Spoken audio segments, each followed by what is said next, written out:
विद्यार्थ्यांनो सप्रे नमस्कार. आज आहे 7 मे. आजच्या दिवसापर्यंतच्या महत्त्वपूर्ण चालू घडामोडी प्रश्न बघायचा आहे. व्हिडिओ काळजीपूर्वक बघा. व्हिडिओच्या शेवटी तुमच्यासाठी एक होमवर्क देखील आहे. आजच्या व्हिडिओतील सर्वात पहिला प्रश्न आहे, भारतातील पहिला पेपरलेस न्यायव्यवस्था असलेला राज्य कोणते बनते? तर याचे जे राईट आन्सर आहे ते आहे ऑप्शन क्रमांक ए, सिक्कीम. सिक्कीम हे भारतातील पहिले पेपरलेस न्यायव्यवस्था असलेलं राज्य बनलं आहे. याचा अर्थ न्यायालयांमध्ये कागदाचा वापर जवळजवळ संपवला आहे. पूर्णपणे डिजिटल प्रणाली लागू केली आहे. यामध्ये समाविष्ट आहे ई फायलिंग, डिजिटल केस मॅनेजमेंट आणि ऑनलाईन ऍक्सेस. यामुळे न्याय प्रक्रिया अधिक कार्यक्षम, पारदर्शक आणि सुलभ झाली आहे. नोट: भारतातील पहिला पूर्णपणे पेपरलेस जिल्हा न्यायालय आहे केरळ राज्यातील वायनाड जिल्ह्यातील कलपेट्टा जिल्हा न्यायालय. ही देखील गोष्ट लक्षात ठेवायची आहे. आता सिक्कीम राज्य याविषयी माहिती बघून घ्या. स्थापना झाली आहे 16 मे 1975 मध्ये. भारताचे 22वे राज्य आहे. राजधानी आहे गंगटोक. राज्यपाल आहेत ओम प्रकाश माथुर. मुख्यमंत्री आहेत प्रेम सिंग तमांग.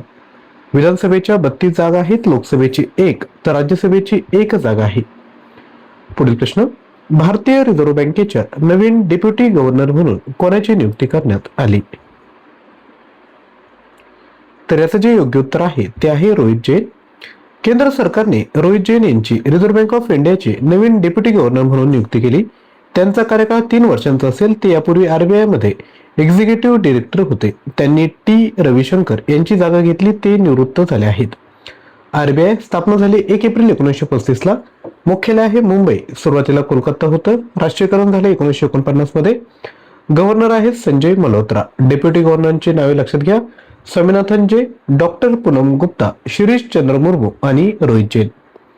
यानंतर पुढील प्रश्न, वर्ल्ड प्रेस फ्रीडम इंडेक्स 2026 मध्ये भारताचा रँक काय आहे?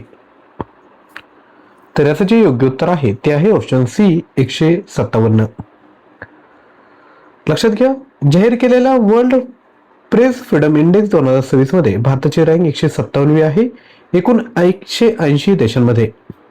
भारताला या इंडेक्समध्ये व्हेरी सिरियस श्रेणीत ठेवलं गेलं आहे. 2025 मध्ये भारताची रँक होते 151 व हा इंडेक्स दरवर्षी प्रसिद्ध केला जातो. मापनाचे निकष काय? मीडिया स्वातंत्र्य, कायदेशीर चौकट, पारदर्शकता, सुरक्षा आणि वातावरण. यानंतर पुढील प्रश्न, राज्य दिली आहे आणि त्यांची तुम्हाला विधानसभेच्या जागांची या ठिकाणी जोडी लावायची आहे. पहिल्यांदा आहे पश्चिम बंगाल, केरळ, आसाम, तामिळनाडू. समोर जोड्या आहेत 126, 234, 294 आणि 140. तर पश्चिम बंगालच्या सर्वात जास्त जागा आहेत 294. त्यानंतर तामिळनाडूच्या आहेत 234. यानंतर केरळच्या जागा आहेत 140 आणि आसामच्या जागा आहेत 126. तर क्रम कशा पद्धतीने पाहिजे? 3, 4, त्यानंतर 1 आणि 2 बघत बरोबर आहेत का? 3, 4, 1, 2 म्हणजेच ऑप्शन ए याचं बरोबर असणार आहे. आसाम विधानसभेच्या ऑलरेडी मी तुम्हाला सांगितलंय, तेच या ठिकाणी दिले आहे. तुम्ही व्हिडिओ पॉज करून बघू शकता. यानंतर पुढील प्रश्न आहे, कर्नाटकाने भारतातील पहिले state laid centre of excellence for space technology कोठे सुरू केले आहे?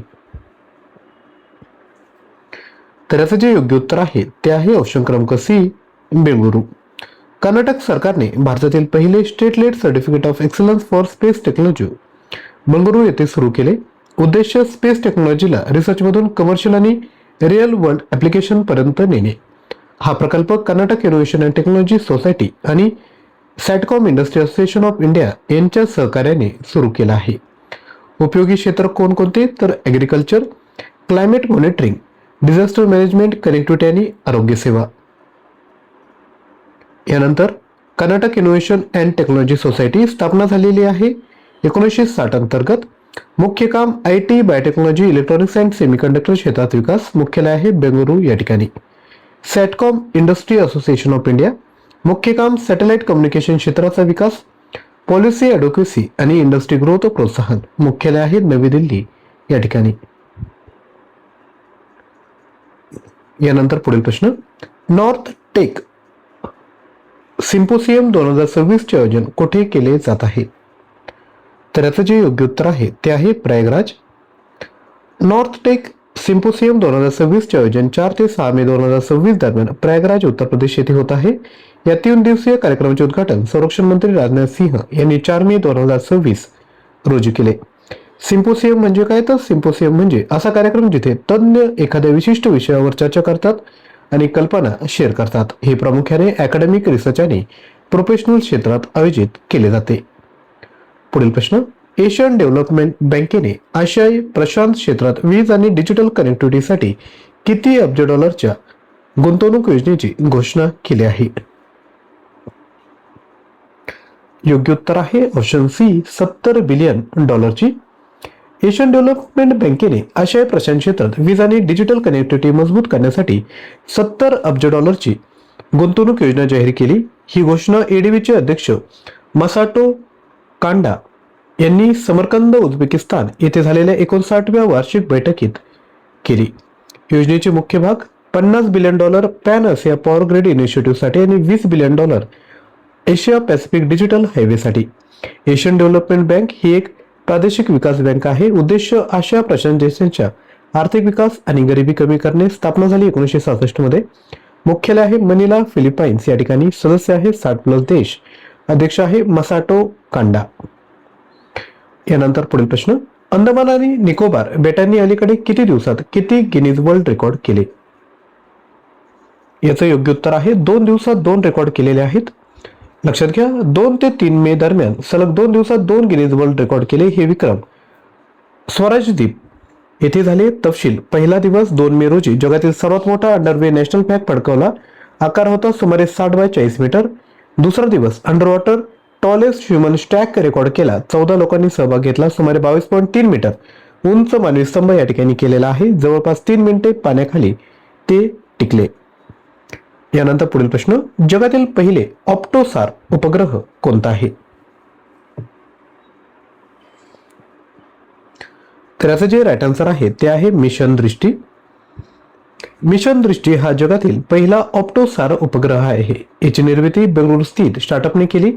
याचे प्रक्षेपण 3 मे 2026 रोजी स्पेसएक्स फाल्कन 9 रॉकेटद्वारे करण्यात आले. प्रक्षेपण ठिकाण आहे Cape Canaveral space force station, Florida, USA. OptoSAR तंत्रज्ञान. ऑप्टोसार म्हणजे optical plus synthetic aperture radar. हे ऑप्टिकल इमेजिंग आणि रडार इमेजिंग यांचे संयोजन आहे. वैशिष्ट्य, ऑप्टिकल सूर्यप्रकाशात फोटो घेतो आणि सार स्वतःचे सिग्नल वापरून दिवस रात्र आणि ढगांमध्येही निरीक्षण करू शकतो.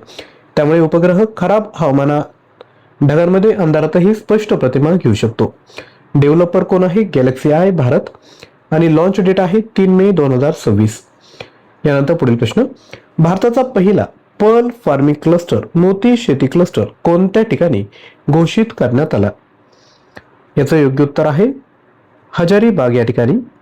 हजारीबाग झारखंड येथे भारताचा पहिला मोती शेती क्लस्टर घोषित करण्यात आला. हा क्लस्टर प्रधानमंत्री मत्स्य संपदा योजना अंतर्गत विकसित केला जात आहे. या प्रकल्पासाठी सुमारे 22 कोटींची गुंतवणूक केंद्र व राज्य सरकारकडून करण्यात आली आहे. उद्दिष्ट, ॲक्वाकल्चर डायव्हर्सिफिकेशन म्हणजे मत्स्यपालनात विविधता आणणे. 2 शेतकऱ्यांचे उत्पन्न वाढवणे. 3 ग्रामीण रोजगार वाढवणे. आणि 4 निर्यात क्षमता वाढवणे. पर्ल फार्मिंग म्हणजे काय? तर लक्षात घ्या, मोती शेतीमध्ये शिपल्यांच्या आत कृत्रिम पद्धतीने मोती तयार केले जातात. हे ॲक्वाकल्चरचा एक भाग आहे. हा एक हाय व्हॅल्यू प्रोडक्ट मानला जातो. यामुळे शेतकऱ्यांना अतिरिक्त उत्पन्नाचा स्रोत मिळतो. प्रधानमंत्री मत्स्य संपदा योजना मंत्रालय आहे मत्स्य विकास, पशुसंवर्धन व दुग्ध व्यवसाय मंत्रालय. कालावधी आहे 2020-21 ते 2024-25. एकूण गुंतवणूक 20,050 कोटी रुपयांची. आणि कव्हरेज काय? सर्व राज्य आणि केंद्रशासित प्रदेश. उद्दिष्ट, मत्स्य क्षेत्राचा सर्वांगीण विकास. आणि 2 ब्ल्यू रिव्होल्यूशनला चालना देणे. यानंतर आता कालच्या व्हिडिओतील जे प्रश्न आहेत त्यांचे रिव्हिजन करायचे. त्यापूर्वी छोटीशी रिक्वेस्ट, जर तुम्हाला व्हिडिओ आवडला असेल तर एक लाईक विद्यार्थ्यांना करायचं आहे. कालच्या व्हिडिओतील सर्वात पहिला प्रश्न आहे, रवी के यांनी कोणत्या सार्वजनिक क्षेत्रातील उपक्रमाचे नवीन अध्यक्ष व व्यवस्थापकीय संचालक म्हणून पदभार स्वीकारला? याचं योग्य उत्तर आहे ऑप्शन बी, HAL.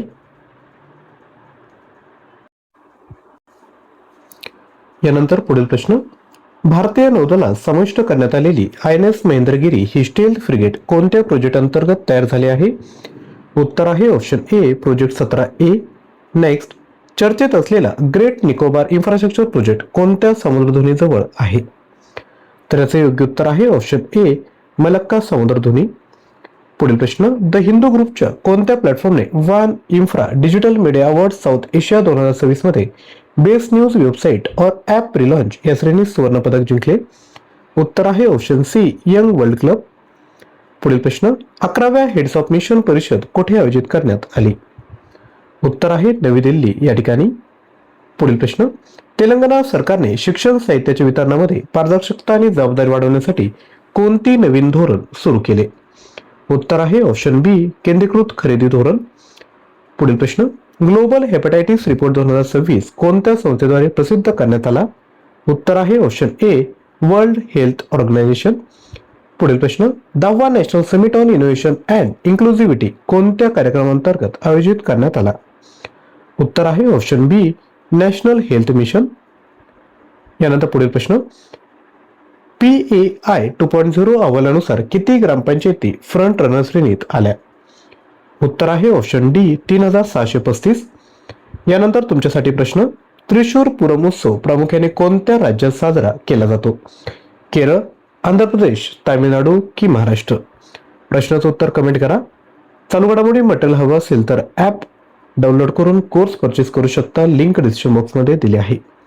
कंटेंट आवडलं असेल तर नक्की लाईक, हाईप आणि चॅनलला सबस्क्राईब करा. तसेच दररोज चालू घडामोडी क्विज सोडवण्यासाठी QR कोड स्कॅन करून टेलिग्राम चॅनल जॉईन करा. थँक्यू.